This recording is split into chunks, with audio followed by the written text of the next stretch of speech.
السلام علیکم جماعت داہم، امید ہے آپ لوگ خیریت سے ہوں گے۔ آج ہمارے پاس اسلامیات کا لیکچر نمبر 7 ہے۔ لیکچر نمبر 7 کی طرف آنے سے پہلے ہم رمضان المبارک کے عشرۂ مغفرت کی دعا پڑھ لیتے ہیں۔ بسم اللہ الرحمن الرحیم، استغفر اللہ ربی من کل ذنب اذنبتہ واتوب الیہ، آمین۔ اللہ پاک ہم سب کی مغفرت فرمائے۔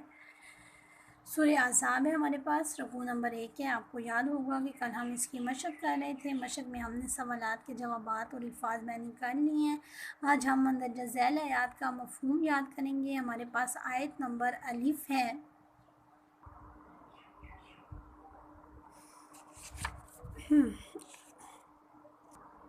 بسم اللہ الرحمن الرحیم، النبی اولی بالمؤمنین من انفسہم وازواجہ امہاتہم۔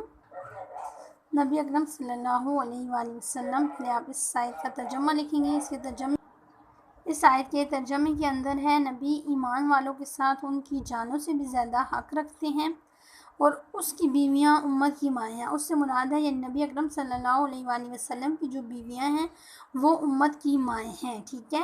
پھر آپ اس کا مفہوم لکھیں گے، ایمان والوں کا جو تعلق ایک دوسرے کے ساتھ ہے، نبی صلی اللہ علیہ وآلہ وسلم مفہوم میں آپ لکھیں گے، ایمان والوں کا جو تعلق ایک دوسرے کے ساتھ ہے، ان سے سب سے زیادہ نبی کا مومنوں سے تعلق ہے۔ مومنوں کو اگر اپنی جان اور رسول اکرم صلی اللہ علیہ وآلہ وسلم کی محبت و اطاعت میں سے کسی ایک کا انتخاب کرنا پڑے تو مومنوں کو جان دے کر بھی رسول پاک صلی اللہ علیہ وآلہ وسلم سے محبت کا رشتہ برقرار رکھنا ہوگا۔ نبی کریم صلی اللہ علیہ وآلہ وسلم کی جو اطاعت ہے وہ سب سے زیادہ مقدم ہے۔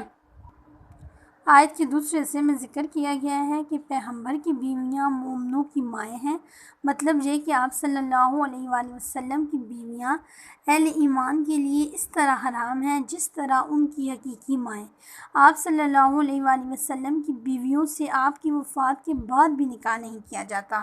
وفات سے مراد ہے کہ جب نبی اکرم صلی اللہ علیہ وآلہ وسلم اس دنیا سے پردہ فرما جائیں تو اس کے بعد بھی مومن جو ہیں، جو مومنین ہیں، جو مسلمان ہیں، وہ نبی اکرم صلی اللہ علیہ وآلہ وسلم کی بیویوں سے نکاح نہیں کر سکتے۔ آپ صلی اللہ علیہ وآلہ وسلم کی بیویوں کا احترام اس طرح ضروری ہے جس طرح حقیقی ماں کا احترام کیا جاتا ہے۔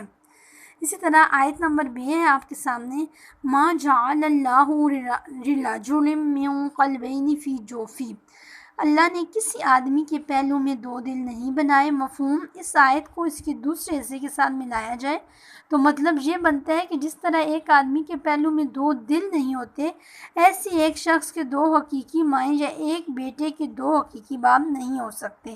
اس آیت کا ایک مطلب یہ بھی ہے کہ ایک آدمی بیک وقت مومن اور منافق، سچا اور جھوٹا، بدکار اور نیکوکار نہیں ہو سکتا۔ اس کے سینے میں 2 دل نہیں ہیں، ایک میں اخلاص ہو اور دوسرے میں اللہ سے بے خوفی۔ ایک وقت میں آدمی کی ایک حیثیت ہوگی، وہ مومن ہوگا یا منافق، کافر ہوگا یا مسلم، اس کی اصل حقیقت ایک ہی ہوگی، ٹھیک ہے۔ آیت نمبر 3 ہے آپ کے سامنے، ما جعل ازواجکم اللائی تظاہرون منہن امہاتکم، ترجمہ، اور نہ اس یعنی اللہ نے تمہاری ان بیویوں کو جن سے تم زہار کرتے ہو تمہاری مائیں بنایا۔ زہار مفہوم ہم لکھیں گے کہ زہار کا مطلب ہے اپنی بیوی سے کہنا تو مجھ پر ایسے ہے جیسے میری ماں کی پشت۔ یہ گویا حرمت کا استعار ہے، یعنی اپنی بیوی کو اپنے اوپر حرام قرار دے دینا۔